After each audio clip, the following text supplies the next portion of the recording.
शैलेश वडनेरे हे खरं म्हणजे मुरबाड विधानसभा मतदारसंघात काम करत होते। मुरबाड विधानसभा मतदारसंघात त्यांनी विधानसभेला माझ्या विरोधात सुद्धा निवडणूक लढवली होती।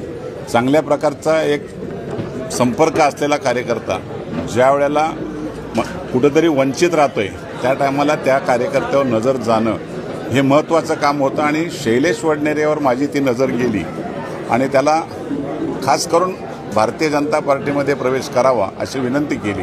त्या विनंतीला मान देऊन त्यांनी आज भारतीय जनता पार्टीमध्ये त्याच्या सगळ्या कार्यकर्त्यांसह आज प्रवेश केला।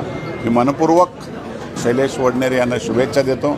भारतीय जनता पार्टी असा एक पक्ष आहे की तिथं सर्वसामान्य कार्यकर्त्याला सुद्धा न्याय द्यायची भूमिका ही नेहमीच असते आणि देशाचे पंतप्रधान आदरणीय मोदी साहेबांच्या नेतृत्वावर विश्वास ठेवून आम्ही सगळी मंडळी काम करतोय। त्या प्रवाहामध्ये काही चांगले कार्यकर्ते आले पाहिजेत, त्याच्यामध्ये शैलेश वडनेरे यांच्यावर जे लक्ष होतं ते आज पूर्ण झालं।